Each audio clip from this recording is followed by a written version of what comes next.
We've got 7 different stories from 7 different outlets. It's Newsround, guys. Let's go.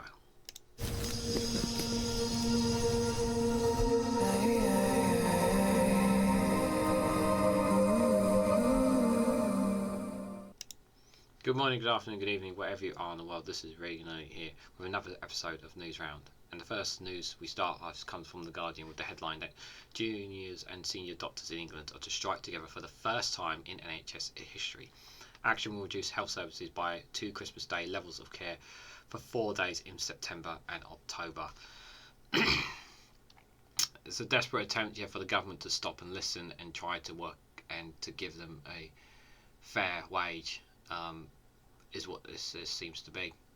And again, the government are just continuing to ignore these strikes. They have compromised on some, but there's still many more to come, unfortunately. So, junior doctors and consultants in England will strike on the same days together for the first time in the history of the NHS, in a dramatic escalation of their bitter pay dispute with the government. The British Medical Association blamed ministers' refusal to negotiate over doctors' salary for the union's decision to organise stoppage involving both groups of medics. The joint action will reduce hospitals and other services in England to provide Christmas Day levels of care for 4 days in September and October. They will stage their protests on the 20th of September and then on the 2nd, 3rd and 4th of October during the Conservative Party's annual conference in Manchester. So doing it during the Conservative conference, kind of trying to stick the knife in sort of things per se. But is it really going to make an impact, these strikes? At the end of the day, if they don't strike, what else are they supposed to do if they can't fight for a better pay? The combined strikes immediately provoked alarm among health service bosses. The NHS Confederation Chief Executive Matthew Taylor said the joint action was the nightmare scenario that NHS leaders have long feared, and criticised it as a step that will cause unnecessary delays and distress to patients. Again, like what is their solution?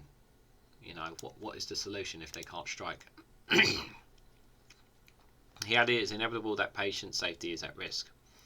Hospital bosses warned that the coordinated strikes would pose an unprecedented challenge for the NHS. It has suffered serious disruption because of strikes by nurses, ambulance staff and other staff, then doctors that began last December. That action has already forced the NHS to cancel out almost 1 million appointments and operations, and it has cost the health service about $1 billion in having to pay staff to fill in gaps in rotas and lost income for surgeries that hospitals have not been able to do on a strike day. 1 million appointments. It's cost the health service about £1 billion. Is that worth it? The BMA announced the joint stoppage when it unveiled the results of a second ballot of junior doctors, in which 98.4% of those who took part voted to keep on striking for another 6 months until early 2024. Consultants intend to continue to hold strikes in their own right too. The turnout was 71%, which meant that doctors' unions easily met the 50% threshold under the trade union law. The announcement of coordinated strikes action is a serious escalation of the doctors' industrial dispute, said Sir Gillian Hartley, the Chief Executive of NHS Providers, which represents Health Trust in England. Their 4-day coordinated action will damage the NHS's effort to tackle their 7.6 million strong backlog of care. 7.6 million. Keeps going up, doesn't it? While junior doctors continue to strike into early 2024, they will make it even harder than usual for the NHS to handle its usual winter crisis, Hartley said. We now face the grim prospect of another 6 months for walkouts from junior doctors, which will pile even more pressure on the NHS this winter, causing yet more disruption for patients. But more stimulously, withdrawals of labour by both types of doctors was the most worrying scenario, he added. The 4 days will be on top of other days when the next 2 months on which junior doctors, most medics below the level of consultant, up to the level of register, and consultants will stage separate strikes in their own right. Consultants will go on strike on the 19th of September, and it will be joined by junior doctors the next day, the first day of coordinated action. But when consultants return to work on the 21st of September, juniors will strike again that day and the day after. Strikes are literally happening consistently. October will see similar action. Consultants will strike on the 1st of October and then be joined by their junior colleagues in the next 3 days of their already announced 4-day stoppage. Junior doctors went on strike for 3 full days in March, as well as 4 in April, 3 in June, 5 in July, 4 in August, in pursuit of better pay. They are seeking a 35% salary increase in order to achieve full pay restoration after the value of their salary fell by 26.2% since 2008. But Rishi Sunak and the Health Secretary Steve Barclay have criticised the demands as unreasonable and unaffordable and ruled out holding any further talks with the BMA. They have the money. Let's be very clear here, people. They have the money. The money is there. They're just choosing not to give it. This is not a case of balancing the books. This is not a case of that they can't do it, that they can't find the money. It is a case of choice, and they are choosing not to pay them a sufficient pay. It's a choice thing. In July, Barclay decided to improve a pay rise of 20 for 2023-2024, averaging 8.8% on junior doctors as part of their plan to give the most doctors and dentists in England an increase of at least 6%. He said that the junior doctors' ballot result was extremely disappointing.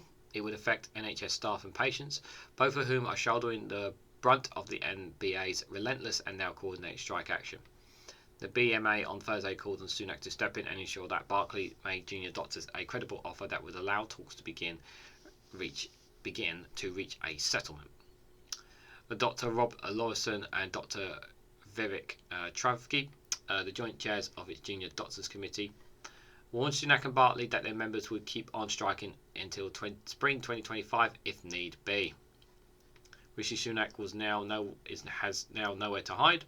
There can be no more delaying, no more wasting time with the imposition of pay deals, no more declarations that strikes must end before even stepping in the room with us. If he does not come to the table with a credible offer on pay, he will face another 6 months of strike action. Another 6 months after that, and after that. And if he continues to ignore us, he knows the stakes. He knows our ask and he knows our resolve. The Prime Minister faces a profession united in its demands to address pay erosion. Consultants and junior doctors stand shoulder to shoulder in solidarity after months of facing the same inflexibility from government, they have said. Without a doubt that these strikes are necessary. I understand the frustration from people. I understand that it's hard for people to it's tough out there for people. I understand that this is not an easy decision for doctors, nurses, consultants. This is not easy for any of these workers in the NHS having to go on strike. They don't want to go on strike. They want to do their job, but they also need to be given a sufficient pay to be able to make ends meet for themselves as well. What they are asking is completely realistic, given the cost of living crisis that's been caused by this very political government. You can point the fingers about Ukraine and Brexit and whatnot, but there's nothing stopping them being able to help compromise to get a good deal for the NHS workers, and they need a better pay terms and conditions, that is for sure. So that's my position on that, and hopefully most of you in the comment section will agree with me on that. Alright, next article. So this one is from Sky News, guys. So we go from healthcare to education. This is from Sky News. School buildings in England made with certain types of concrete forced to close over safety fears. Labour accused the government of staggering incompetence after announcing that some school buildings will have to shut just as pupils prepare to start the new term. This is the neglect of a government not looking after our future generation. School buildings in England will made with a certain type of concrete prone to collapse will be immediately closed over safety fears, the government has announced. Around 104 schools or settlings will be disrupted on top of 50 that have already been affected this year. So we have got 104 schools that are either going to be closed or settling on top of 50 that have already been affected this year. So we're talking about over 154 schools. Excuse me. That's pretty horrible. This is what happens when you don't invest enough in education. This is to do with austerity as well. Completely not enough funding whatsoever going into public schools. Not nowhere near enough money. And they keep talking about throwing money here and there, but why are these schools not being sufficiently looked after? The Department of Education, the DfE, said the vast majority of schools and colleges will be unaffected, but Labour criticised the move as a staggering display of Tory incompetence. The type of concrete forced the closure of reinforced autoclave aerocrat concrete known as RAAC. It is the same type of concrete that has been found in some hospitals that have been deemed to be unsafe, prompting Health Secretary Steve Barclay to fast-track them into the government's hospital building programme. So we've even used this type of concrete that isn't deemed safe. We've even used it for hospitals. How pathetic is that? Like, who makes these decisions? It's just incompetence, and such an utter incompetence. Education Secretary Gillian Keegan told reporters that 156 schools have been identified as containing the RAAC. Of those, 104 have been assigned a caseworker, and surveyors will be sent to inspect them. We're taking a very safety-first approach, and we will begin really cautiously, he said. I should think so. Safety of the children are absolute paramount. The first thing we'll do is identify where the RAAC is. So some children will be moved to a different part of the building. Some of the building will be propped up, so the roofs will be propped up. Some of them will be having temporary classrooms, she said. Mrs. Keegan urged schools to get in touch with the DfE if they were concerned, but added, if you don't hear, then don't worry about it. This is something that is isolated to those 156 schools. Okay. Today, at some point, the department would produce a list of all the schools that have been affected. The Secretary of State must get a grip on her department. Labour Shadow Education Secretary Bridget Phillipson said the government was failing children by needing to close schools just before the start of the new term. Yeah, I know, it's just quite odd that the timing of this is just quite staggering, as we're just literally coming round to start of new terms, and this is popping up now. This is very bad timing for the Conservatives. This is an absolute staggering display of Tory incompetence as they start a fresh term by failing our children again, she said. Dozens of England's schools are at risk of collapse with just days before children crown their corridors. Ministers have been content to let this chaos continue for far too long. It's long past time the Secretary of State got a grip on her department. Paul Whiteman, General Secretary of School Leavers Union in the NAHT, said that the news is shocking and sadly not hugely surprising. What we are seeing here is the very real consequences of a decade of swindling cuts to spending on school buildings, he said. The government is right to put the safety of pupils and staff first if the safety of the building cannot be guaranteed. There is no choice but to close them so urgent building work can take place. But there is no escaping the fact that timing couldn't be worse, with children due to return from the summer holidays next week. Why was this not addressed during the summer holidays, but start the summer holidays, for crying out loud? What is reinforced autoclave aerial concrete? Reinforced autoclave aerial concrete, hand-shorted for RAAC, is essentially a lightweight form of concrete. It was used to build roofs, schools and colleges and other buildings from the 1950s until the 1990s, according to gov.uk. Its comparison to traditional concrete, the RAAC, is weaker, and it is made in factories using fine aggregate with chemicals to create gas, bubbles and heat. Both the material properties and structural behaviour differ significantly from traditional reinforced concrete. In 2019, the Standards Committee of Structural Safety highlighted the significant risk of failure of the RAAC planks. 3 years later, in 2022, the Office of Government Property sent a safety briefing notice to all property leaders saying that RAAC is now life expired and is liable to collapse. Chris Goodler, Professor of Construction Engineering and Materials at Loughborough University, said it is RAAC from the 1950s, 60s and 70s that is of main concern, especially if it's not been adequately maintained. The RAAC examples have been found with bearing supports which aren't big enough and RAACs with steel reinforcement in the wrong place, both of which have structural implications. Kevin Bentley, Senior Vice Chairman of the Local Government Association, said the timing of the announcement meant schools and councils have been left with very little time to make urgent rearrangements and minimise disruption to classroom learning. Called on the government to urgently set up task force to tackle the issue and to provide council with further funding and technical expenditure to repair or replace buildings with the RAAC.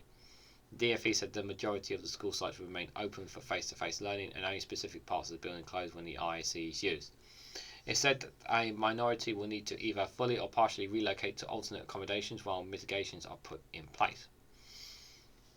Some hospitals are deemed unsafe because of the RAC. The department said the government had been aware of the RAC in public sector buildings since 1994, but the issue came to light in 2018 when a roof collapsed at a Kent school. That year, the DfE published guidance for schools stating they need to have adequate contingencies in the event of evacuation caused by concrete over the use of the RAC. In June this year, the National Audit Office said a school collapse in England that caused death or injury was very likely, but that the government did not have sufficient information to manage critical risks to the safety of pupils and staff. Around 24,000 school buildings, more than a third of the total number in England, are beyond their estimated design lifespan, with school leaders branding the scale of the safety building issues shocking. Absolutely shocking, guys. It's just I don't understand why was this and how was this allowed to happen. It's the real question we need to be asking ourselves. Questions were also raised about the state of the UK hospitals after Mr Barclay said that 5 new sites will be added to the government's programme to build 40 new hospitals because the presence of RAAC made them unsafe to operate beyond 2030. 5 new sites: the Ariel General in Kingsley, Queen Elizabeth Hospital in Kings Lane, Hitchinbrook near Huddington, Leckington Hospital in Cheshire and Firmley Park in Surrey were added to the programme as a priority. Yeah, so all these are yeah, not good. Schools being put at risk, guys. It's yeah, I think we talked about hospitals before having deemed unsafe, but schools, you know, children's education here has been, deeply affected by this, and it really is not good at all. If you happen to be in the Premier chat, thank you guys very much for watching it live. I do appreciate it. If you can, hit the like button and share across social media if it's much appreciated. Let's not waste any time, guys. Let's go into the next one. So this one is exclusive from iNews, guys. So Graham Shapps warns he faces a battle to protect defence spending from the Treasury axe. So an ally of the outgoing Defence Secretary Ben Wallace told the Eye that the time will tell whether Mr Shapps would maintain pressure on Number 10 and the Treasury to boost military spending. So Ben Wallace has gone and Graham Shapps has come in as Defence Secretary. He's had a lot of cabinet positions, Graham Shapps. An ally of outgoing Defence Secretary Ben Wallace told the Eye that Graham Shapps would be judged by his actions. He's been in a lot of positions, this guy. New Defence Secretary Graham Shapps has been warned by allies of his predecessor Ben Wallace not to cave in on military spending. In his resignation letter, the outgoing minister, who had clashed with the Prime Minister over funding for defence, told Rishi Sunak not to return to the days where defence was viewed as a discretionary spent by government and savings were achieved by hollowing out. Military experts have expressed concern that Mr Sunak's lack of experience in defence, as well as his background as a political operator and an ally of the Prime Minister, means that he may fail to push for further spending, which they say was badly needed to keep the UK secure. An ally of Mr Wallace told the Eye that time will tell whether Mr Shapps will maintain pressure on Number 10 and the Treasury to boost defence spending, and the new minister would be judged by his actions, a thinly veiled warning not to back down in the face of possible cuts.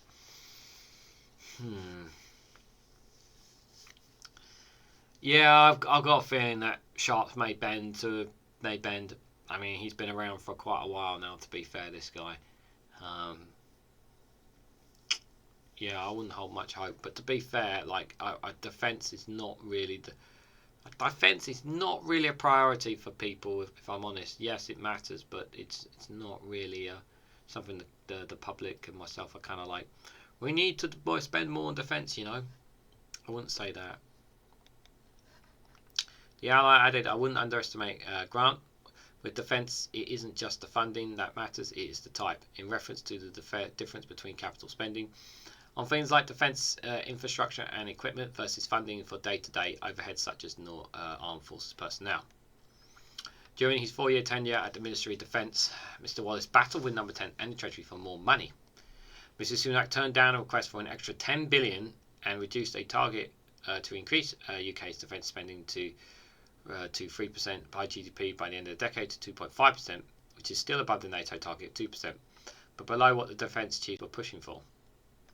Conservative MP Mark Francis, a member of the Commons Defence Committee, said Mr Wallace would be an incredible tough act to follow, and that focusing on the defence budget had to be a top priority. He told GB News, "I think, only to put it mildly, it is such a complex department. This is going to be a very steep learning curve for Graham Shapps." Well, he's been, as we said, he's been in a lot of places, Shapps, hasn't he? So I'm sure he's got it covered. Right, covered, yeah. He's got a number of really tough issues to deal with. Firstly, he's taking over in the middle of the war in Ukraine, in which we are very heavily involved in supporting Ukrainians. Secondly, the system of defensive procurement of buying equipment for the armed forces is broken. Thirdly, partly because of the second problem, we can't field a war-fighting division, even if asked. That is a key NATO commitment that we can't keep our commitments to NATO. What is he going to do about that? And fourth, we've got this burning issue about service family accommodation mould leaks, and we've got an inquiry into that. What's he going to do about that? Because the knocks on that is lots of armed forces personnel are leaving the armed forces for that and other reasons. Many people in the building wanted James Hepley to get the job, and he hasn't. He added Graham Shapps is a bright bloke, but he's going to have to come up with the speed very, very quickly.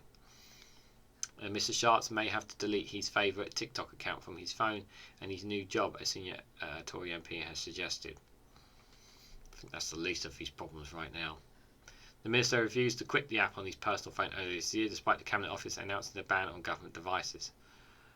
So does he just sit in the office and just scroll through TikTok? Is that what he does now? You know, that's really prioritising for the people, isn't it? TikTok. But Tobias Elwood, the chairman of the Defence Committee, said heightened security concerns in Mr Shapps' new role would likely mean he would have to move it from his own device. Mr Elwood told Radio 4 World that he'll be getting the mother of all briefings when he walks into the MOD. I suspect he might have his phone not taken away from him, but he'll certainly come out with one less app on his phone when he walks in. Is he really the man for the job, guys? Is he the man that's going to protect this country as the Defence Secretary, Graham Shapps?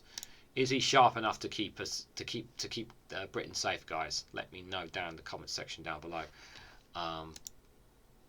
My answer is not really, to be honest. I don't think he's going to be the man to do it, if I'm honest, guys.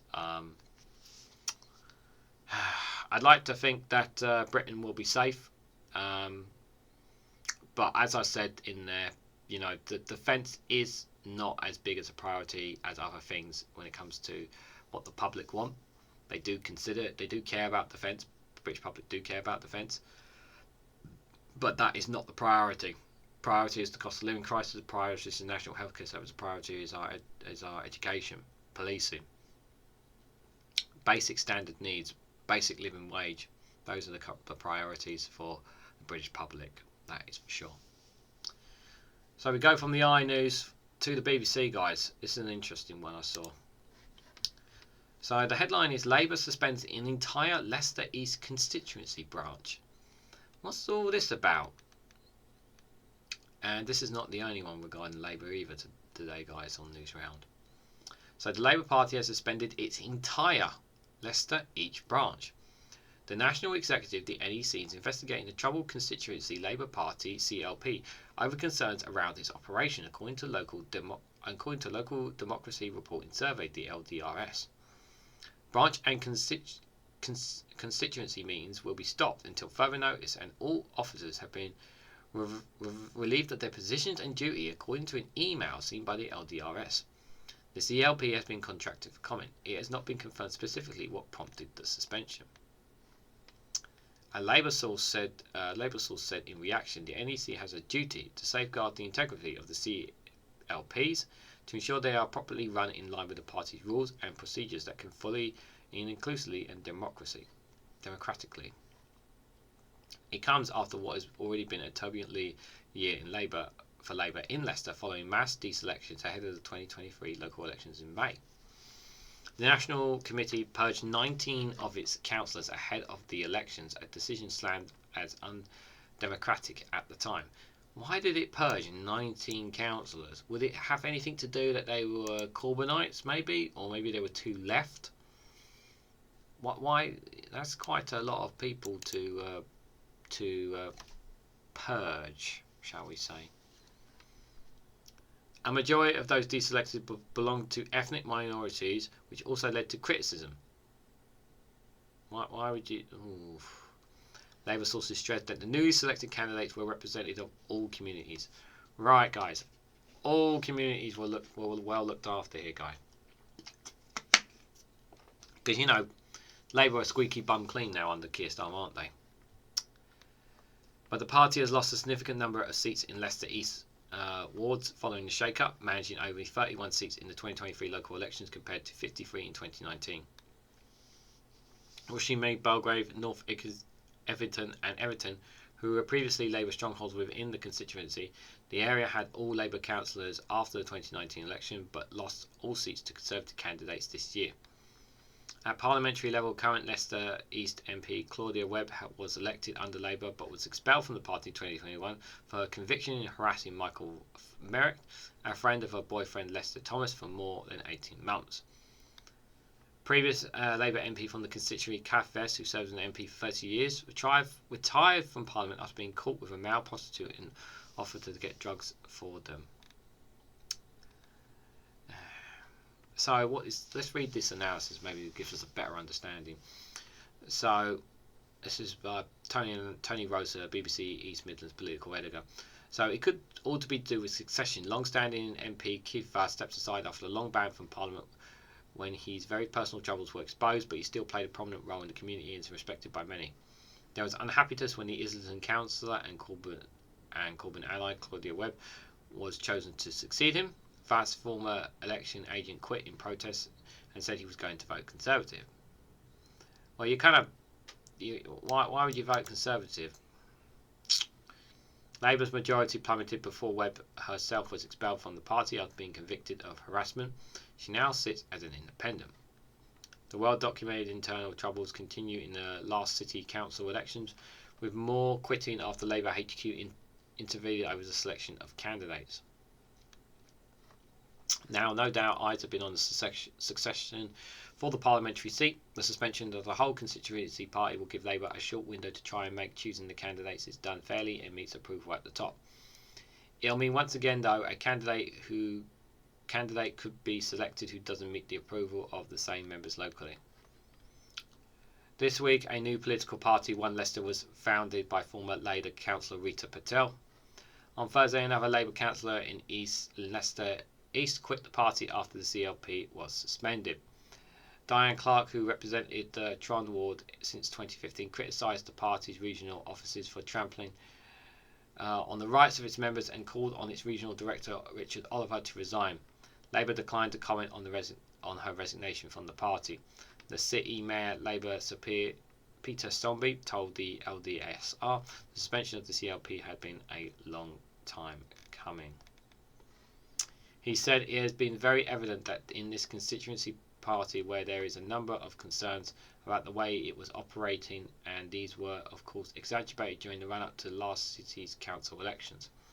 It was clear the intervention the National Party conducted more generally in Leicester was very much influenced by their concern about this particular constituency and its operation. Councillors, both Labour and in other parties, will continue to operate as effective representatives of the electorate during this time. I would be very surprised if anybody in the Labour Party in Leicester will be slightly a bit surprised at the news that the general feeling is the operation and the control that the party has been problematic for a number of years. I think it's more healthy now. Well, it just the picture it's painting to me is that Labour have had this constituency for quite a while, and they're not getting to grips with it, really. I think that's just the main crux of it, if I'm honest. It's an interesting one, that's for sure. Is it really, this whole purge thing, that's definitely not to do with purging the extreme left of the party? That's the question. But we don't have the specifics of the reason, of real specifics of it. Going guys by speculation there. But it's certainly it is trouble for Labour, that is for sure, and trouble that they kind of definitely need to get a grip on, guys. Just before I go into the next article, guys, just remember to hit the like button while you're here, and if you can share across social media, it would be much appreciated of every news round that I try to put down every Friday, 6 o'clock, that premieres here on the channel. The next one we got is from The Independent, guys. We are halfway in, let's dive straight into it. So this one is an interesting one. The headline is the government are looking to expand the use of facial recognition technology. The Ministry of Defence is calling on companies to submit ideas that could be deployed to benefit the Home Office and policing. So obviously I feel that this is a means of, without having to recruit more officers, using more technology to help identify and track criminals. I think it's what's more on the point is, really, when you think about it, as opposed to just simply having more bobs on the street. And the power of facial recognition will allow them to access all the information you need about a certain person. So the government is considering expanding its use of facial recognition technology in police forces and security agencies.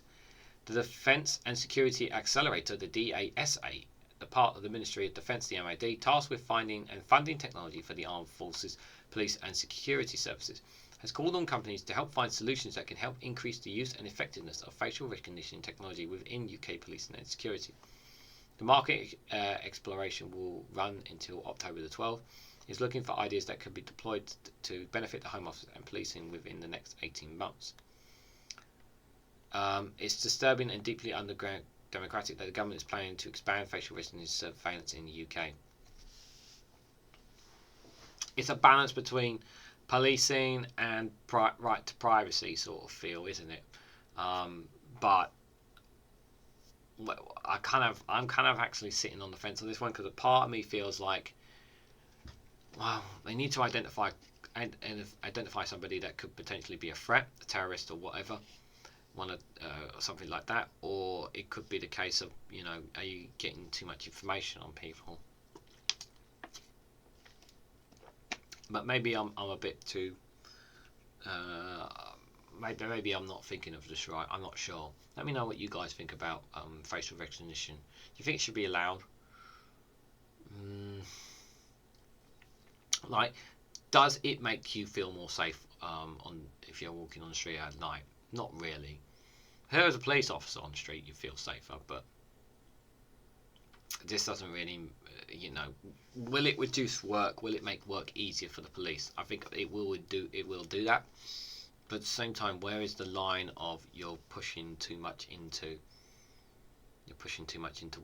into other people's privacy, or recognising somebody's getting their data, sort of thing. Campaigners have branded the move disturbing and unnecessary, and they likened it to Iran's mass surveillance in China and Russia.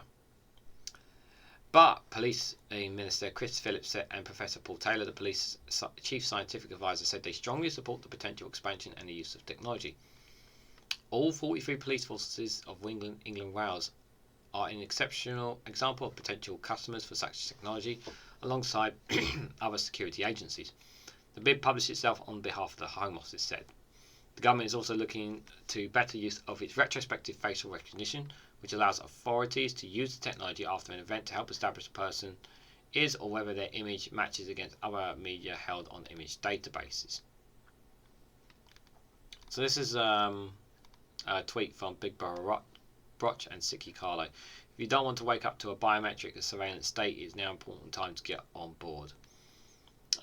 They're saying it's Big Brother Watch is saying it's disturbing and deeply undemocratic that the government is planning to expand its facial recognition surveillance in the UK. This is Iran's mass surveillance tool, rarely seen outside of Russia and China, and has absolutely no place, basically, is what they're saying.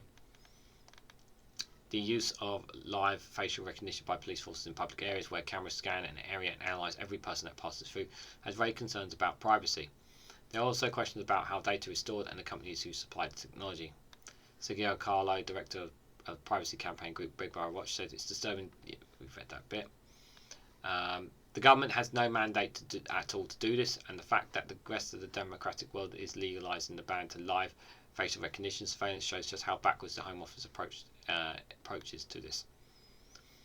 Professor Paul Taylor said, the Minister of State and Crime, Policing and Fire strongly support the development and implementation of facial recognition technology within the law enforcement sector are encouraged by its potential. But when is getting too much into privacy? When is it too much, guys? Regan, a lawyer at the civil rights group Liberty, said, we all have the right to go about our lives freely without being scanned and monitored, and it's unacceptable that the government is now looking for new ways to invade our privacy and free expression using facial recognition technology. The dystopian technology subjects anyone existing in public to intrusive surveillance and to harsher impact on those communities who are already unfairly targeted by the police. In a letter sent out by the plans, Professor Taylor said the Ministry of State for Crime, Policing and Fire and I strongly support the development and implementation of facial recognition technology within the law to enforcement sector and encouraged by its potential. We firmly believe that embracing this advanced technology can significantly enhance public safety while respecting the individual's right and privacy. Industry is pivotal to realisation of that mission. But they also encourage more people to wear bandanas and cover themselves up if they don't want to be recognised as well. To maximise the technological benefits and minimise the risk associated with facial recognition, it's crucial that we support and encourage industries to continue developing capabilities which can be deployed effectively and ethically, says Professor Paul Taylor there. It is essential to acknowledge that concerns surrounding facial recognition technologies, particularly those relating to privacy and potential biases. However, responsibility, development and implementation of facial recognition can address these concerns effectively. By establishing robust governance networks, implementing strict data protection protocols, and ensuring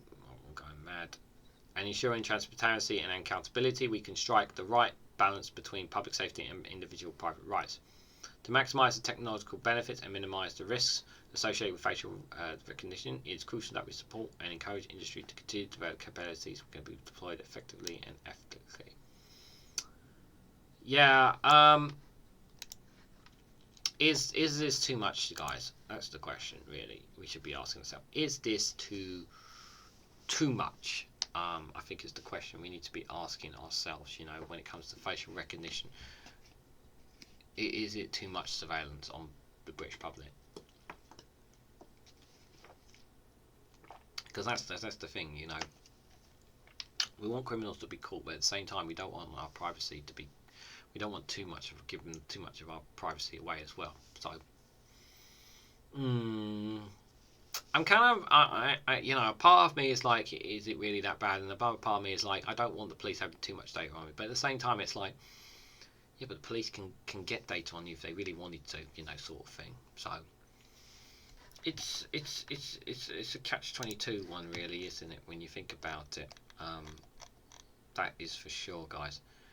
I've got 2 more articles left. I know we're only 32 minutes in. I've got 2 more articles, but I actually got a bonus one up just in case if we still have plenty of time. So I'll probably bring up that one as well because I did put up an 8th one just in case. So let's move on to the next one. This one from Open Democracy, guys. It's back to Labour again. The headline from Open Democracy is Labour figures took £10,000 gifts from Google and YouTube ahead of its tax U-turn. Yes. So we talked last week's Newsround, guys. If you didn't check it, go check it out if you haven't. But in that one we had about ahead of the Labour conference, they have a lot of donors. They have a spyware firm and I think weapons manufacturer are going to be at the event, which raises, I think, a Platinair as well. The company responsible for, well, the company allegedly who's going to be eventually holding all the National Healthcare Service data. Companies that have links to the CIA and is an it's links to the CIA, basically an American firm. So that's a worrying thought, and this is just as worrying, obviously. This one here. So Keir Starmer's Labour Party backtrack on plans to hike digital service tax to 10% after being showered with freebies. There was a Shorts video I had about Keir Starmer getting lots of freebies as well. Not very good, guys. Senior Labour figures accepted valuable gifts from Google in the days before abandoning a plan to tax digital giants more, Open Democracy can reveal. Labour Shadow Business Secretary Jonathan Reynolds, his senior parliamentary assistant, who is his wife, and Sir Keir Starmer's political director, all attended Glastonbury Festival in June as guests of YouTube, which is owned by Google. Including accommodation and hospitality, Regan estimated its Glastonbury package for the two was worth £3,377, significantly more than the cost of two regular tickets, which were $335 each. The next day, reports emerged that Labour had ditched its proposal to hike taxes on digital business like Google. Just like that, you get given some freebies. Here's some freebies, guys. Just don't tax us. Yeah, we're not going to tax you now. Give us more freebies in the future. This is not how to run a country. This is just... Why are Labour doing this, guys? Why? This whole calling them red Tories, you know, this stuff like this. What's the those who, what are the hardcore Labourers going to say? What are they going to say about this then? What's their argument on this for U-turn then? Let's hear what their U-turn has to be. Oh, it's fine. They're just keeping them all happy. I don't know. They'll try and make a convoluted, understandable reason, but this doesn't look right to me. The digital tax service tax, which introduced in 2020, is a 2% levy on the UK income for online companies like research engines and social media platforms in August last year. Reynolds and his Shadow Chancellor colleague Rachel Reeves had called on for an increase in the tax to 10%, saying the income was used to fund a slash in tax for small businesses. As recently as the 5th of June, Reynolds was still talking about the policy, yet on the 26th of June this year, the day after Glastonbury ended, the Times reported that the policy had been ditched. With Labour said it had no plans to raise the digital tax service when in government, Reynolds declined to comment. Yeah, why? Wonder what happened there. It was the only time senior figures in Starmer's team accepted luxury gifts from Google in the months before the party's U-turn. Shadow Caucus Secretary Lucy Powell, political advisor, Labour's Executive Director of Policy and the party's Head of Domestic Policy all accepted tickets from Transport 2 and Hospitality at the Brits Awards in February from the digital giant. Powell Register of Interest estimate that the advisor's tickets was worth $1,170. Starmer's political director also accepted Transport 2 and Hospitality ahead of the event of Google, though his ticket, along with that of Starmer's private secretary, was covered by Universal Music. YouTube will sponsor an event at the Labour Annual Conference next month, with the chair of the Business and Trade Select Committee, Darren Jones. The talk, hosted by the New Statesman Media Group, will be on harnessing tech for growth. Last week, Open Democracy revealed that Starmer had accepted $380 dinner from Google for him for one staff member during the World Economic Forum in January. In total, Open Democracy estimates that Labour's shadow cabinet members have accepted luxury gifts from Google worth nearly £10,000 over the months before they announced their policy U-turn. By contrast, the value to the British public policy, Labour appears to have ditched this estimate of around $3 billion. Nick Darrington, Director of Global Justice, now says this is very much a worrying set of events which suggests that big bonuses have far too much access to senior opposition politicians. Yeah. But this simply isn't about foolish behaviour on the part of individuals concerned. In office, Labour need to radically reconstruct our economy if they have any hopes of creating more sustainability and equal society and undoing the damage of recent governments. To do that, it must take on vested interests like big tech monopolies, which have far too much wealth and power. They've given themselves, they're giving this lot plenty of power. That's the other thing. Staff from other Labour Shadow Cabinet ministers have also accepted valuable gifts from controversial companies. A political advisor to the Shadow Chancellor Rachel Reeves accepted 2 box tickets to a Harry Styles concert worth $250 each from BT. In the 2019 Labour manifesto, the party committed to nationalising BT, a measure the company opposed. It's not clear whether the party maintains this policy, but Reeves has distanced herself from other nationalisation plans. U-turns. Just throw them a few gifts and they'll U-turn. In April this year, BT announced a 14.4% average increase in its prices and 1.7 billion in profit, an Openreach spokesperson said. As you expect from any major employer investing billions into the UK, we're engaging regularly with a range of stakeholders to support the interests of our people with customers and their businesses. Any hospitality is consistent with the rules, fully declared and transparent.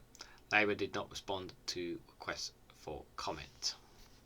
I wonder why, guys. Why would they want to respond to comment on this? This is pretty damning, if you ask me.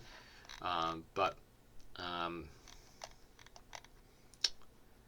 the problem is that these businesses like that, they just need to throw some gifts or whatever. And the problem is that Labour can't say no to them.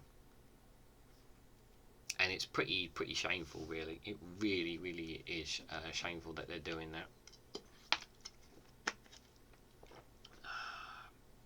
Reform. We need complete reform of our politicians, the system, everything.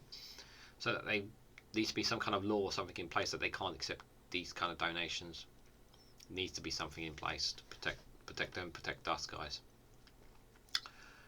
I've got one more story for you, but depending on time, we may do one more after, guys. If you can, don't forget to hit the like button and share across social media. Let's dive straight into it. This one is from Byline Times, guys. And the headline is Rishi Sunak says all crimes must be investigated. So why is he blocking plans to go after fraudsters, cronies and Kleptocrats? Sunak government is throwing out plans to get dirty money out of the UK. It's almost like he doesn't care. Says one thing but does something different. Let's read into it, guys. So this week, the Home Secretary Suella Braverman told officers to act on leads for phones or car theft, shoplifting and criminal damage, branding it unacceptable that some crimes have been treated as less important. So I love how she just basically says telling the police you need to do more, but not giving more investment or more officers in doing so. Yeah, you guys need to do more, but you're not gonna give us more officers or more money or something. It's like saying to someone like who's working hard on a counter or something in an office, and you're basically saying you need to work harder. And I'm like, I'm working as hard as I can. No, you need to work harder. Even though you're working as hard as you possibly can, you're being asked to work harder. What more are you supposed to do on that, guys? The slightly surreal commitment to actually investigating crimes forms a key plank of the so-called Crime Week in the Conservatives' PR grid. But what about far bigger crimes than the phone thefts are also not being investigated? The government's Economic Crime and Corporate Transparency Bill returns to the Commons next week when Parliament comes back from recess. In it are some audible efforts to boost transparency and the ability to tackle economic crime, including more powers than the ineffective filling system, Company House to check for potential corruption. But there are also some glaring omissions during the House of Law debates in June and July. Peers voted through key amendments, many of them tabled by backbench Conservatives. Each amendment will represent a huge step forward in how we approach economic crime in Britain, the UK Anti-Corruption Coalition says. Yet the government has signalled that when the bill returns to Commons for a ping-pong, the back and forth between the two chambers until next Monday, the 4th of September, it will reject nearly all the cross-party law's proposals. Ministers are prepared for a showdown. According to the government's plan to scrap the amendments, Labour's Dame Margaret Holt told Byline Times, we've gone from Crime Week to rolling out the red carpet to people traffickers, job smuggling and Russian oligarchs in the blink of an eye. It just beggars belief that the government is refusing to use the economic crime bill to back up our enforcement agencies, crack down on dodgy lawyers and accountants, and strip away the layers of financial secrecy these crooks are hiding behind.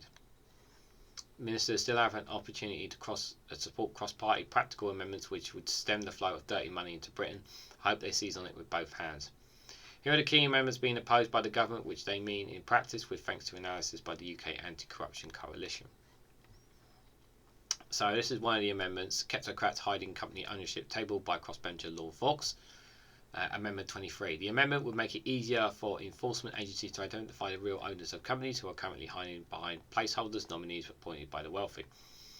If passed, it would require a person to of or firm holding shares as a nominee to be publicly identified by naming the person or people whose people's behalf the shares are held, and therefore new offences could be failed to declare for themselves. This makes total goddamn sense. Why would you not want this in place? I don't need to add more to that. That's a blatant obvious one that we should have. The cross-party peer said undisclosed nominees arrangements are a classy way of hiding the real ownership of a company. This amendment would mean dishonest actors will have to find people willing to lie on the record, rather than just keep quiet, completely altering their risk-reward calculations, he added. Law Vox and hundreds of peers who passed the amendment in the laws believe it would be a vital boost for transparency and national security without placing undue burdens on businesses.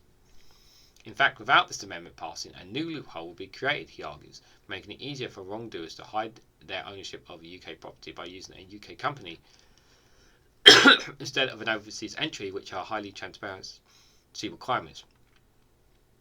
It would, he said, completely undermine the flagship register of overseas entities brought in last year. The government is planning to block the amendment. Again, why would you want to block this amendment? Amendment 117, closing offshore company loopholes. This has been tabled by Conservative peer Lorne Andrew. This amendment aims to close a loophole that allows bad actors to continue hiding behind offshore companies. To shine a light on who owns UK prospectus via offshore firms, the move aims to close a loophole in an earlier piece of legislation, the last economic crime bill, that was expected through Parliament following Russia's illegal war with Ukraine. The Economic Crime Act 2022 introduced a new register of overseas entries to list who owns properties via offshore companies. But this has been fatally undermined by a loophole allowing bad actors to hide from scrutiny using overseas trusts, which weren't included in that legislation, Lord Anu argues. By making it a requirement to publish information on trustees, we'd have much better picture who is acquiring, holding UK property, he said. Previous research shows that 40 billion of UK property is owned by offshore tax firms. The government is planning to block the amendment. Again, why? Ha ha. I think we know why they don't want to do this one, guys. Amendment 151, failing to protect fraud, tabled by Conservative peer Lord Gardner. Despite its national pledge to investigate every crime, the government has proposed far-reaching exemptions for a new failure to prevent fraud office set out by the Economic Crime Bill.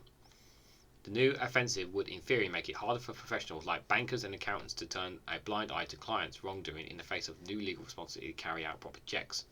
For the government to make small and medium-sized enterprises, SMEs, exempt from this new offence, despite SMEs accounting for almost all businesses in the UK, are being more likely the biggest firms to be victims or vehicles for fraud.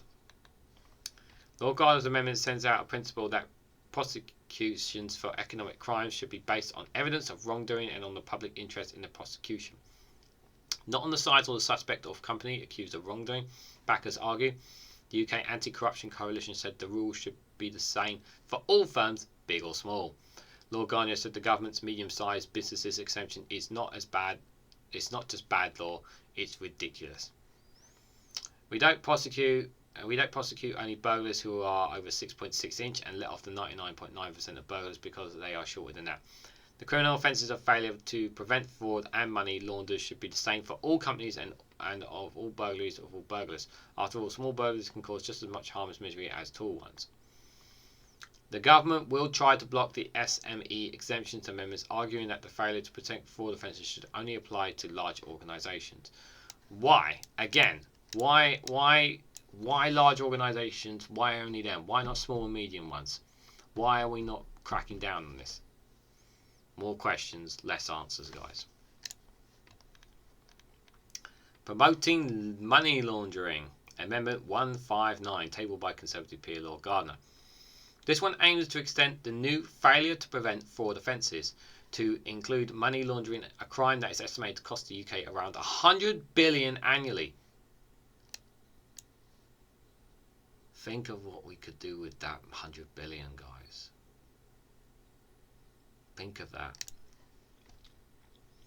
Lord Gardner said the government has failed to provide a rational, evidence-based argument against the case for extending the failure to prevent offence to money laundering. There are lots of long-standing offences around failure to prevent bribery, Why not money laundering?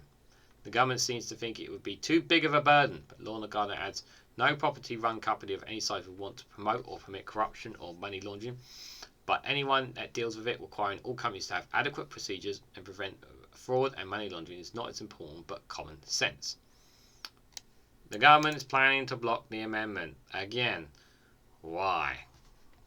Comments down below.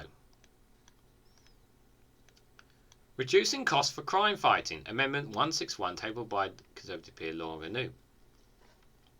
This one would, backers argue, give law enforcement more confidence to go after deep-pocketed oligarchs and criminals with expensive lawyers. Would that happen to be allegedly Russian ones as well? It would limit the court's costs with law enforcement agencies that would be liable for when they're pursuing economic crime cases. Super rich individuals like foreign oligarchs have in the past relied on simple racking up unaffordable costs for regulators in order to evade prosecution, cash-strapped investigators and regulators simply giving it up as the legal bills balloon. The chilling effect of potentially losing an entire year's budget on one lost case can be fatal to the fight against economic crime, anti-corruption and campaigners argue.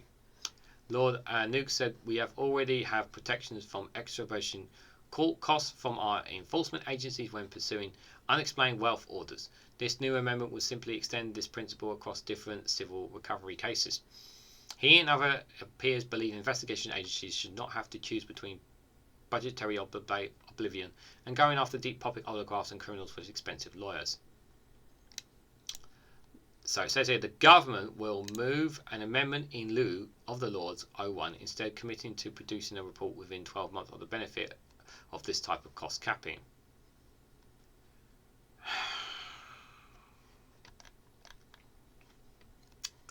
Finally, pivotal importance. One anti-corruption campaign told Byline Times that the biggest game changer of the pack of amendments would be a new offensive for failing to prevent money laundering, as well as extending the new failure to prevent fraud offence to include small and medium-sized businesses. The industry is so on board with this, as you expect, but there's strong backing from high-profile legal parliamentarians, including Rob Buckland MP and Lord Gardner, the campaigner, said. It's understood to be more agreement from businesses and industries on amendments which would strip away asset ownerships and secretly provided by trusts. It might mean they could spend less on due diligence. Sanctioned Russian oligarchs have been known to use secretive trusts to restructure wealth and conceal assets. Capping court costs for enforcement agencies is also a key priority. A recent case of the Serious Fraud Office dropped a 10-year case looking into Kazakhstan's mining company ENRC, shows how hard it is already underfunding agencies to go after bad actors when one misstep can lead to budgetary oblivion, one anti-corruption source said. Senior Labour backbenchers and long-time anti-corruption campaigner Margaret Hood MP is deeply concerned about the government's failure to back the law's proposal. These practical changes make it harder for Putin's cronies to hide behind layers of financial secrecy. They would make it harder for people, traffickers and drug smugglers to launder the process of their crimes into our country, and it would make it easier for our outgunned and outspent enforcement agencies to go after these crooks and kleptocrats, Hood said. Parliamentarians and experts of all stripes have come together to develop a strong, coherent and effective set of proposals. The government still has a chance to think again. I would urge them to do so. I would urge them to do so too, but I don't have much faith in this current government, guys. I think quite a few of them allegedly are in the pocket of some Russian oligarchs, allegedly. But I could be wrong. But it is frustrating, to say the least, that a bill that can make a difference and can save a lot of taxpayer money would be very much needed right about now. Considering that the government says they don't have any money, well, here's an opportunity to get some money back with these amendments if you put them in. But whether they will or not is another question for another time, guys. But what do you guys think about today's 7 stories? Yes, I had another one, but I'm going to leave it here because we're just about to hit the hour mark. Let me know what you guys think of some of these stories. So let me know, not just here in the live chat, but in the comment section after. Interested to hear you guys' thoughts on some of these stories. I hope you enjoyed this week's news round. Like, share and subscribe as always, guys. Thank you very much for watching. I really do appreciate your time. Take care, and whatever you're doing, have a great morning, afternoon, evening, whatever you're doing.